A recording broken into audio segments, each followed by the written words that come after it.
মর্মান্তিক, অমানবিক, নারকীয়, যাই বলি কম বলা হবে। ফুটপাতের মধ্যে বাচ্চা দুধ গরম হবে? মজা পেয়েছে নাকি? এটা একজন মহিলার কাছ থেকে এটা প্রত্যাশিত নন। শখে কেউ ফুটপাতে থাকে না। মাথার উপর ছাদ, পায়ের তলায় জমি, আবাস যোজনার ঘর, এগুলো যদি সরকার ব্যবস্থা করতো তাহলে ওই গরিব মানুষগুলোকে ফুটপাতে গিয়ে থাকতে হতো না। বহু ফুটপাতের মানুষের ভোটে নতুন সরকার, বিজেপির সরকার তৃণমূলকে হারিয়ে তারা প্রতিষ্ঠিত হয়েছিল। মানুষের এই মুখ্যমন্ত্রী সম্পর্কে বিশ্বাস ভঙ্গ হতে বেশি দিন সময় লাগবে না।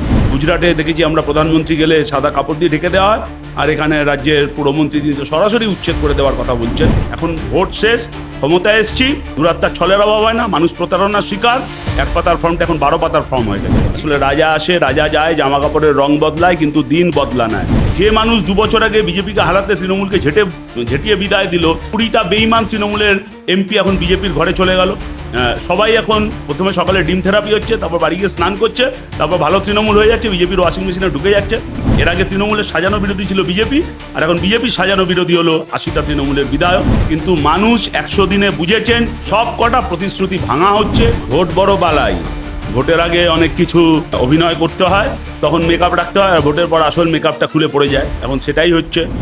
দাদা, রাজ্যে পালা বদলের পর থেকে আমরা দেখতে পাচ্ছি ফুটপাত কেন মানুষজন দখল করে রয়েছে, এবং হকার থেকে শুরু করে বিভিন্ন ইস্যু নিয়ে রাজ্য সরকার মুখ খুলছেন, বা সেইখানে আমরা দেখতে পাচ্ছি রাজ্যের পুরমন্ত্রী তিনিও যাচ্ছেন। গতকাল আমরা দেখলাম পার্ক স্ট্রিটের ঘটনা। পার্ক স্ট্রিটে এক মহিলা দুধ গরম করছিলেন, সেখানে পুরমন্ত্রী গেলেন এবং সেখানে বললেন দুধ গরম, এখানে বাচ্চার দুধ গরম কেন হবে, সে নিয়ে প্রশ্ন তুললেন, এবং মহিলা সেখানে বলছিলেন যে বাচ্চার জন্য দুধ গরম করছি।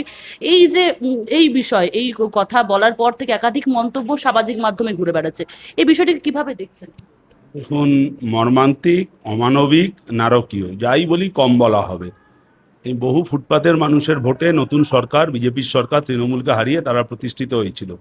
এখন সরকারকে, নতুন সরকারে আসার পর এখন 180 ডিগ্রি পাল্টি, তাহলে তো খুব মুশকিল। আর মানুষ ভোট দিয়েছিল ডবল ইঞ্জিনের সরকারের স্বপ্ন নিয়ে। ডবল ইঞ্জিনের বুলডোজার যে চলবে, মানুষ এটা আশঙ্কা, ধারণার মধ্যে রাখেনি।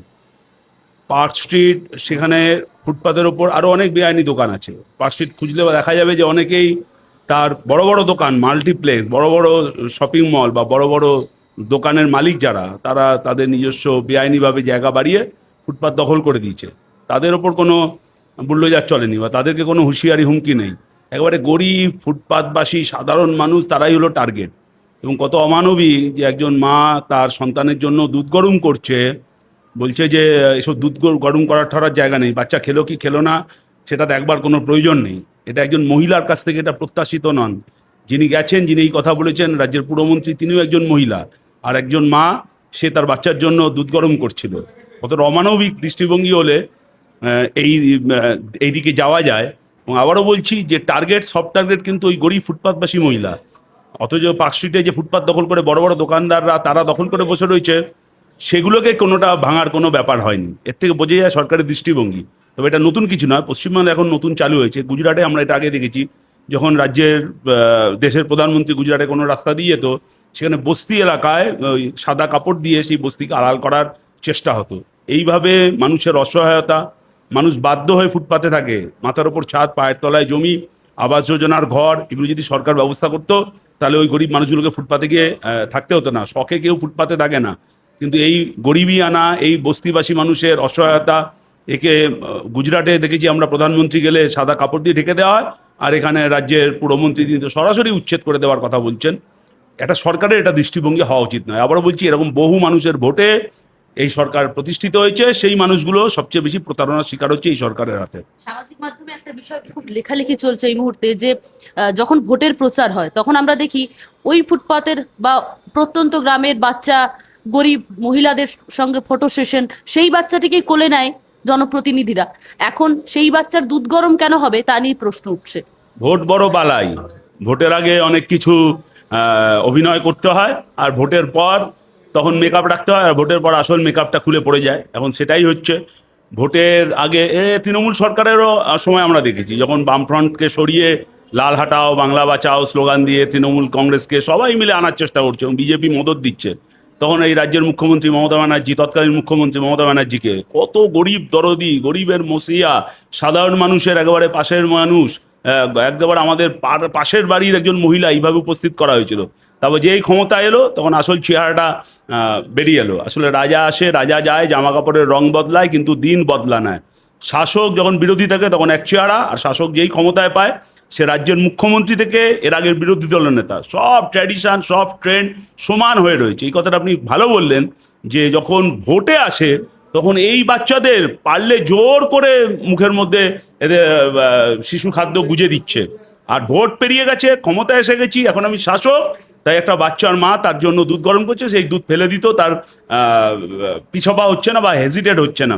এর থেকেই শাসকের চরিত্রটা বোঝা যায়, শাসক বিরোধী থাকলে কি হয় আর শাসক ক্ষমতায় এলে কি হয়, তা আজকে দিনের আলোর মতো স্পষ্ট হয়ে গেছে। অন্নপূর্ণা ভান্ডার নিয়ে চলছে রাজ্যের বিভিন্ন প্রান্তে বিক্ষোভ দেখতে পাচ্ছি আমরা, মহিলারা বিক্ষোভ দেখাচ্ছেন।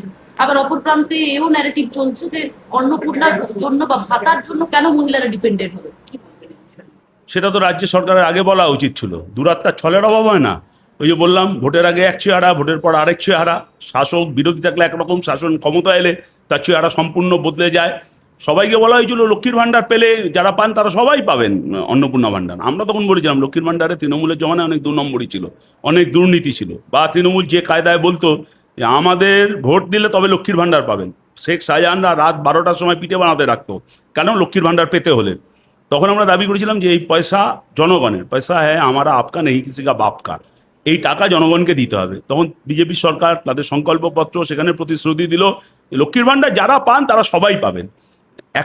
এক পাতার ফর্ম দেখালো ভোটের আগে, এক পাতার ফর্ম ফিল আপ করলে তারপরেই দাঁড়িয়ে সবাই পেয়ে যাবেন। এখন ভোট শেষ, ক্ষমতায় এসছি, দুরাত্মার ছলের অভাব হয় না, মানুষ প্রতারণার শিকার। এক পাতার ফর্মটা এখন 12 পাতার ফর্ম হয়ে গেছে। ঠিকুজি কুষ্টি সব দিতে হবে, আর সেখানে শর্তের পর শর্ত দেওয়ার জন্য সরকার, না বাদ দেওয়ার জন্য সরকার, বোঝা যাচ্ছে না। কে ছেলে বেসরকারি স্কুলে পড়ে হয়ে গেল বাদ, কার ফ্যামিলিতে সরকারি চাকরি করে বাদ, এগুলো ভোটের আগে কোনো কথা ছিল না। তারপর বার্ধক্য ভাতা, বিধবা ভাতা, প্রতিবন্ধী ভাতা, একুলো যাচ্ছে ওকুলো যাচ্ছে। বার্ধক্য ভাতা, বিধবা ভাতা, প্রতিবন্ধী ভাতা সেটাও পাচ্ছে না, আবার অন্নপূর্ণা ভাণ্ডারও বন্ধ। তাহলে সরকার তারপর আবার কি একবার দিলেও বললো এরপর আবার রিভেরিফিকেশন হবে। অনলাইনে ফিল আপ করলো বললো হবে না, অফলাইনে ফিল আপ করলো বললো হবে না, অনলাইনে।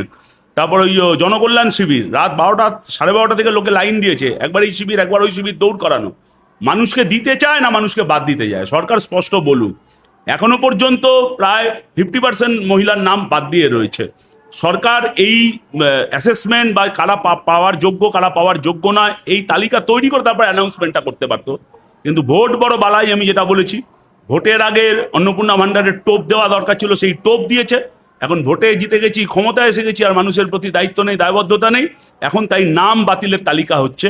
কিন্তু মানুষ এই প্রতারণার শিকার হলে যা রিয়াকশন দেখানো সেটা দেখাচ্ছে।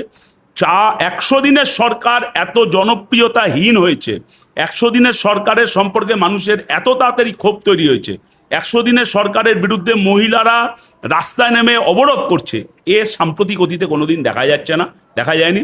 নতুন রাজ্য সরকার নিজেদের আয়নার সামনে দাঁড় করাক, নাকি 5 বছরের মধ্যেই তাহলে তৃণমূলের মতন অবস্থা হবে, সেটা সরকার একবার ভেবে দেখুক। এখন তো লোকের রাস্তাঘাটে চালু কথা হয়ে গেছে, লব্জ। আমি জানি না যে এবার আপনারাই আসছেন, আমি বলছি কাউর দয় আমরা আসতে হবে না। আমরা মানুষের রুটি রুজি, জীবন জীবিকার লড়াইয়ের মধ্যে দিয়ে মানুষের ভরসা তৈরি করব, মানুষের ভরসার মর্যাদা করব। অনেকদিন মিডিয়া কর্পোরেট পুঁজি চুরি করেছে তৃণমূলের বিকল্প বিজেপির বিকল্প তৃণমূলটা ভোটের কালি ওঠার আগে থেকে দলটা উঠে গেছে, মোমবাতি গলে যাওয়ার মতন দল গলে গেছে। যে দল প্রতিষ্ঠা করলো, মানে বেঈমান, স্থাবক আর বিশ্বাসঘাতক পরিবৃত্ত হয়ে থাকলে কি হয় তার উদাহরণ হলো মমতা ব্যানার্জি। দল প্রতিষ্ঠা করলো, তাকেই দল থেকে বহিষ্কার করে দেওয়া হয়েছে। যে মানুষ 2 বছর আগে বিজেপিকে হারাতে তৃণমূলকে ঝেঁটিয়ে বিদায় দিল, 20টা বেঈমান তৃণমূলের এমপি এখন বিজেপির ঘরে চলে গেল। সবাই এখন প্রথমে সকালে ডিম থেরাপি হচ্ছে, তারপর বাড়ি গিয়ে স্নান করছে, তারপর ভালো তৃণমূল হয়ে যাচ্ছে, বিজেপির ওয়াশিং মেশিনে ঢুকে যাচ্ছে। একটা বিরোধী দল থাকবে, মানুষ বুঝছে যে বিজেপির বিরুদ্ধে আসল বিরোধী কারা লড়তে পারে।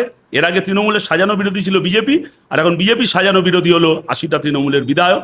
এবং ভাবা যায় না যে বিরোধী দলনেতা এবং রাজ্যের মুখ্যমন্ত্রী এক জায়গায় গিয়ে মিটিং করছে, এটা গণতন্ত্রের পক্ষে খুব বিপজ্জনক। গণতন্ত্রে বিরোধী কণ্ঠস্বরটা খুব জরুরি, অন্য কেউ পারবে না। বামপন্থীরাই এই বিরোধী কণ্ঠস্বরের দায়িত্ব নিতে পারবে। গতকাল বললেন যে রাজ্যের 15 বছর রাজ্যটাকে মমতা বন্দ্যোপাধ্যায় শেষ করে দিয়েছেন, টাকাকে তাড়িয়েছেন, আপনারা বিচলিত হবেন না। মহিলাদের উদ্দেশ্যে বললেন প্রত্যেক মাসে 2য় সপ্তাহে টাকা পাবেন, টাকাকে মমতা বন্দ্যোপাধ্যায় আমার কথা হলো যে 15 বছরের একটা বড় সময় এই রাজ্যের বর্তমান মুখ্যমন্ত্রীর দায়িত্ব ছিল। তিনি তখন তৃণমূলের সেকেন্ড ম্যান, হর্তা কর্তা বিধাতা, মমতা ব্যানার্জির রাইট হ্যান্ড লেফট হ্যান্ড দুটোই আজকের মুখ্যমন্ত্রী। সুতরাং যদি 15 বছর তৃণমূল গোটা পশ্চিমবাংলা সর্বনাশ করে থাকে, সেই সর্বনাশের একটা বড় দায় রাজ্যের বর্তমান মুখ্যমন্ত্রীকে নিতে হবে। আজকে তিনি দল বদল করেছেন বলে বাকি কোনো দায় ওনার নেই, উনি ধোয়া তুলসী পাতা, কোনো পাপের বোঝা ওনাকে নিতে হবে না, কোনো প্রায়শ্চিত্ত এটা করতে হবে না, এটা আমরা মনে করি না। তবে আবার বলছি, রাজ্যের মুখ্যমন্ত্রী এখন নতুন দলে গেছেন, নতুন দলে গিয়ে তিনি নতুন প্রতিশ্রুতি দেবেন। কিন্তু মানুষ 100 দিনে বুঝেছেন যা প্রতিশ্রুতি ভোটের আগে ছিল, ভোটের পরেও কিছুদিন যা দেওয়া হয়েছে, সব কটা প্রতিশ্রুতি ভাঙা হচ্ছে। মানুষ প্রতিশ্রুতির সঙ্গে সাজস্য যাচ্ছে না, মানুষ বেইমানি শিকার হচ্ছে, প্রতারণার শিকার হচ্ছে। এবং রাজ্যের মুখ্যমন্ত্রী এই যদি বারবার এই ধরনের প্রতারণা করেন, মিথ্যে কথা বলেন, মানুষের সঙ্গে মানুষ যেগুলো প্রত্যাশা করে সেগুলোর সঙ্গে একমত মানে না যায়, তাহলে দাঁড়িয়ে কিন্তু মানুষের এই মুখ্যমন্ত্রী সম্পর্কে বিশ্বাস ভঙ্গ হতে বেশি দিন সময় লাগবে না। 100 দিনের মাথাতেই শুরু হচ্ছে। তাই রাজ্যের মুখ্যমন্ত্রী যেটা করতে পারবেন দয়া করে সেটুকুই বলুন। যাদবপুরে আমরা বেশ কয়েকদিন ধরে দেখলাম যে বামপন্থী ছাত্র সংগঠন, অন্যদিকে এবিভিপি একটা উত্তাল পরিস্থিতি বেশ কয়েকদিন ধরে চলছিল। গতকাল মুখ্যমন্ত্রী যাদবপুরের ভেতরে এবং বাইরে জাতীয়তাবাদ প্রতিষ্ঠা করেন। আমরা দেখলাম যে যাদবপুর তো পরে, আগে জাতীয়তাবাদ প্রতিষ্ঠা করতে গিয়েই ধর্মেন্দ্র প্রধানকে পদত্যাগ করতে হয়েছে কিনা আমরা জানি না।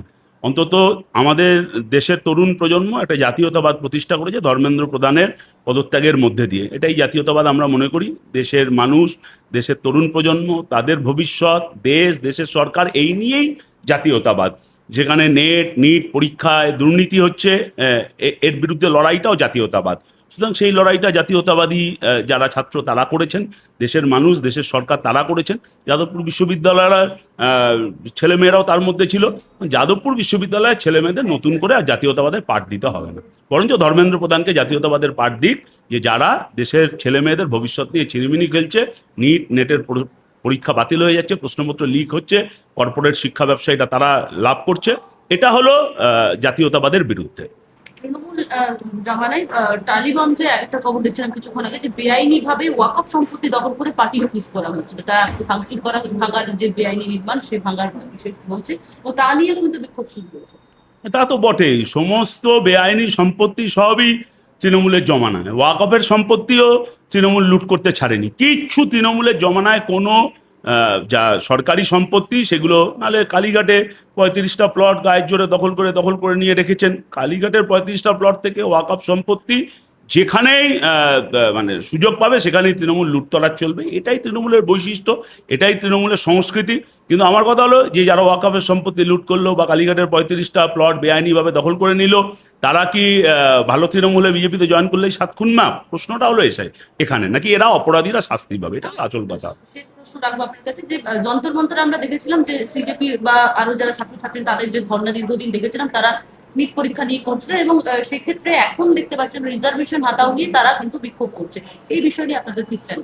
দেখুন, এখনো এটা সিজেপির মুভমেন্ট নয়, এটা একটা অন্য রাজনৈতিক দল বা একটা ছাত্র সংগঠন, তারা এই বিষয়টা দাবিটা তুলেছে। এটা খুব সেন্সিটিভ ইস্যু। রিজার্ভেশন এটা কেন দরকার হয়, মন্ডল কমিশন, তার হিস্ট্রি আমাদের পশ্চিমবাংলায় অতটা বুঝতে পারা যাবে না, কিন্তু ভারতবর্ষের অন্যান্য স্টেটে যেভাবে জাতপাতের অস্পৃশ্যতা সেটা রয়েছে, জাতপাতের ভিত্তিতে যেভাবে মানুষকে বিচার করা হয়, যেভাবে রোহিত ভেমুলা সুইসাইড করতে বাধ্য হয়েছে। সুতরাং এটা খুব সেন্সিটিভ বিষয়। এই নিয়ে দীর্ঘ চর্চা হওয়া উচিত, এই নিয়ে দীর্ঘ আলোচনা হওয়া উচিত। এই নিয়ে একটা হঠাৎ করে হটকারী মুভমেন্ট, তাই দিয়ে আমরা মনে করি না সমস্যার সমাধান হবে। তার চেয়েও অনেক বড় সমস্যা বেকারি, আনএমপ্লয়মেন্ট। রিজার্ভেশনটা একটা কোনো বড় সমস্যা নয়। সমস্যা হলো যে আমাদের এখানে চাকরি নেই, বেকারি আছে, এমপ্লয়মেন্ট নেই, দুর্নীতি হচ্ছে। সব ছেলেমেয়ে যদি প্রপারলি এমপ্লয়মেন্ট হতো, সব ছেলেমেয়ে তারা কর্মসংস্থানের সুযোগ পেত। যদি ঠিক মতন পরীক্ষা হতো, সব ছেলেমেয়ে তাদের মেধা যোগ্যতা প্রমাণ করে চাকরি পেতে পারত। এই যে রিজার্ভেশনের নাম করে নিজেদের মধ্যে লড়াই লড়িয়ে দেওয়া, আর যে এই যে গোটা সরকার তারা এমপ্লয়মেন্টের ব্যবস্থা করতে ফেল করছে, পরীক্ষা সিস্টেমকে প্রপারলি ডিল করতে ফেল করছে, সেটা আড়াল হয়ে যাচ্ছে। সুতরাং আমি বলছি যে অনেক ইস্যু আছে, অনেক মুভমেন্ট আছে। এই ইস্যু নিয়ে এই মুভমেন্ট কারা করছে সেগুলো নজর রাখতে হবে। তবে আবারও বলছি, রিজার্ভেশন নিয়ে কোনো সরলীকরণ ধারণা আমাদের দেশে অন্তত করা মুশকিল। বিশেষ করে জাতপাত, তার যে তীব্রতা, তার যে প্রভাব, এখনও তার থেকে আমাদের দেশ মুক্ত হতে পারেনি। অসংখ্য ধন্যবাদ। আমাদের সঙ্গে এতক্ষণ ছিলেন বাম নেতা সায়নদীপ মিত্র। ক্যামেরায় শুভদীপের সঙ্গে শোভনা রিপোর্ট, বাংলা হান্ট, কলকাতা। আরো ভালো ভালো খবর দেখতে সাবস্ক্রাইব করুন বাংলা হান্টের ইউটিউব চ্যানেল। বাংলা হান্টের আরো খবর দেখতে নজর রাখুন। বাংলা খবর মানেই বাংলা হান্ট।